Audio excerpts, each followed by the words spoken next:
네, 톱스타 송혜교 씨가 25억 원이 넘는 세금을 탈루했고 이에 대해 사과를 했습니다. 잘 몰랐다는 것이 송 씨 입장인데요. 하지만 송 씨의 사과에도 고개를 갸웃거리는 분들이 많은 것 같습니다. 송혜교 씨 정말 몰랐던 걸까요? 전문가와 함께 자세한 이야기 나눠보겠습니다. 세무법인 부강 유재선 대표 나오셨습니다. 안녕하세요. 안녕하세요. 네, 뭐 한두 푼도 아니고 25억 원을 네. 탈세를 했다가 사과를 했는데 뭐 일반인들은 잘 모를 것 같습니다. 이런 거액을 벌지도 않고 뭐 세금을 탈루할 일도 없을 테니까요. 네. 어떻게 송혜교 씨가 탈세를 했다는 건가요? 일단 이번 사건의 정황을 보면은요. 예. 2009년부터 2011년까지 3개년도 소득을 서울지방국세청에서 2012년에 조사를 했습니다. 예. 총 3년 동안 137억 8천여만 원을 수입으로 벌었고요. 그중에서 필요한 경비를 67억 원을 썼다라고 해서 70억 원의 소득에 대해서 세금 신고를 했었는데 예. 이 부분 중에서 54억 9,600만 원이라는 여비교통비 항목을 증빙 없이 공제 처리를 함으로써 인정을 못 받게 됐고 그 부분에 대한 세금 31억 원을 추징을 당했습니다. 예. 필요한 경비를 썼다. 네. 필요 경비라고 하는데 이 필요 경비라는 항목이 어떻게 뭐 규정돼 있고 어떤 돈을 그렇게 처리할 수가 있는 겁니까? 일단 필요경비라는 용어가 조금 생소하실 예. 텐데요. 우리가 사업을 계속 반복적으로 사업을 하다 보면은 그 수익을 얻기 위한 경비가 반드시 지출이 돼야 되겠죠. 쉬운 예로 우리가 만약에 음식점을 경영한다 그러면 음식점을 영위할 장소, 임차료가 필요할 거고 예. 종업원들 급여도 필요할 거고 뭐 부식 재료비 이런 모든 수익을 얻기 위한 모든 증빙 비용들이 필요할 겁니다. 예. 근데 송혜교 씨 같은 경우는 이제 연예인입니다만은 연예인들이 필요 경비를 뭘로 쓸 거냐?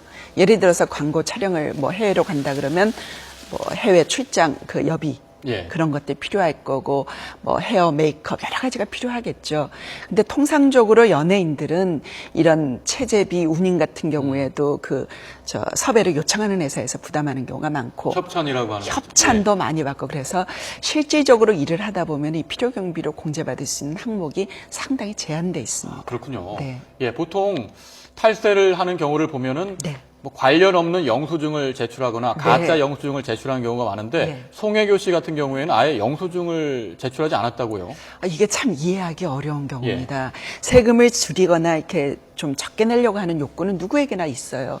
그렇다면은 그걸 빠져나갈 수 있는 뭐 사실은 사적인 경비를 영수증에 갖다 놓는다든지 예. 혹은 뭐 직접 고용하지 않은 직원으로 뭐 등재를 한다든지 이런 방법을 쓰는데 이 송혜교 씨 같은 경우에는 정말 아무런 영수증 없이 이 55억이라는 돈을 숫자만 계상을 한 겁니다. 굉장히 이해할 수 없는 경우죠. 예. 저희들도 참 놀라고 있습니다.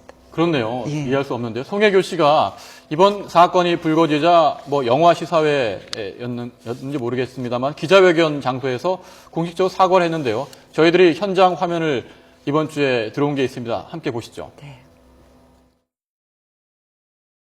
2년 전 갑작스런 조사 요청을 받고 직접 조사를 받으며 세금 신고에 문제가 있음을 처음 알게 되었습니다. 저 또한 많이 놀랐고 겁이 났었습니다.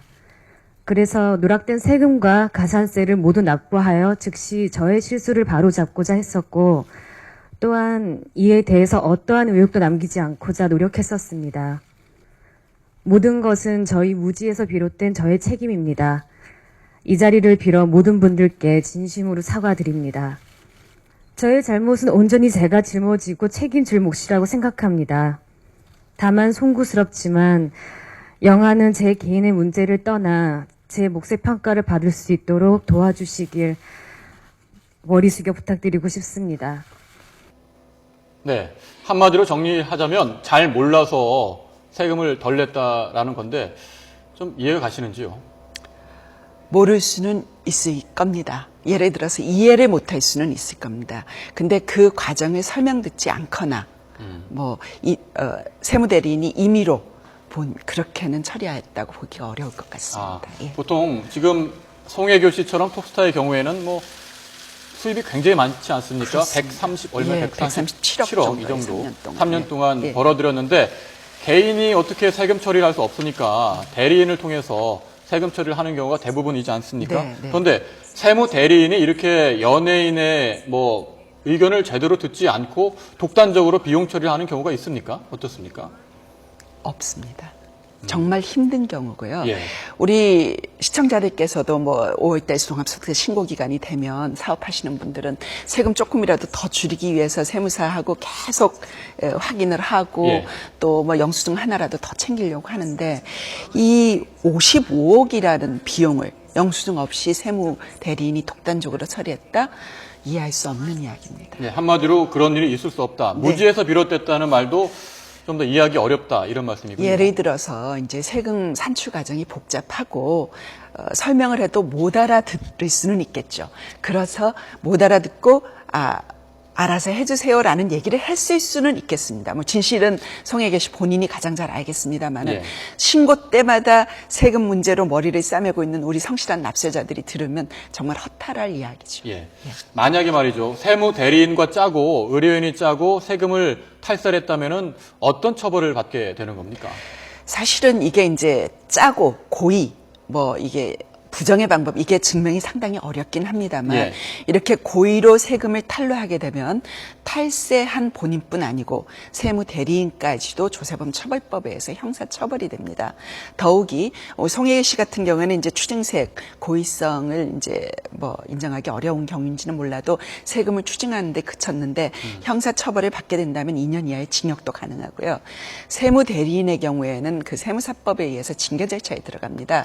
그래서 직무 정지라든지 등록 취소라든지 더 이상 세무 대리를 못하는 지경에도 이를 수 있습니다. 예.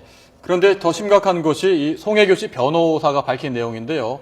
이 세무 대리인을 아는 사람 소개를 받았는데 알고 봤더니 세무사 자격증조차 없는 사람이었다는 거예요. 그러다 보니까 정말 몰라서 신고를 제대로 못했다 이런 주장을 하고 있는데 세무사 자격증이 없는 사람이 거짓으로 소득 신고를 한 꼴이 되거든요. 뭐 이런 경우는 더 심각한 거 아니겠습니까? 심각하죠. 그런데 아까 말씀하신 대로 수익 금액이 137억이면 걸어다니는 중소기업입니다. 예. 근데 이 정도의 규모가 있는 분이 무자격 세무사를 고용했다라는 게 이해가 안 되고요. 저희 뉴스 듣기로는 모 회계법인의 회계사님이 담당을 하시고 그 밑에 이제 실무를 보는 직원이 아마 사무장이었던 걸로 알고 있는데 어찌됐든 그런 사무장도 그 지휘하고 있는 회계사 세무법인의 그 지휘를 받습니다. 그래서 충분히 사전에 검토되고 이 정도의 금액이 나오려면 얼마나 꼼꼼하게 검토를 하겠습니까? 예. 그래서 저희들이 기억하는 연예인 탈세 사건 하면은 뭐 유명 MC 강호동 씨 경우가 네. 있지 않습니까? 예. 강호동 씨 경우에는 뭐 자숙 기간을 거쳐서 다시 연예계에 복귀를 했는데 강호동 씨하고 송혜교 씨 두 케이스를 비교하자면 뭐가 더 심각한 겁니까? 강호동 씨 같은 경우에는 2007년부터 2009년 똑같이 3년치 조사를 받았습니다. 예. 추징세액이 약 8억 원 정도였어요.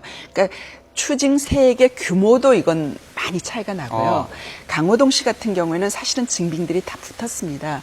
근데 그 증빙이 사업상 필요한 지출이냐 예. 아니면 개인적인 지출이냐를 놓고 과세당국하고 납세자 간의 시각 차이가 있었던 거죠. 그래서 강호동 씨 같은 경우에도 고의 혐의를 발견하기 어렵고 단순한 시각 차이기 때문에 추징에 그쳤었습니다. 본인이 이제 자숙하는 태도를 붙인.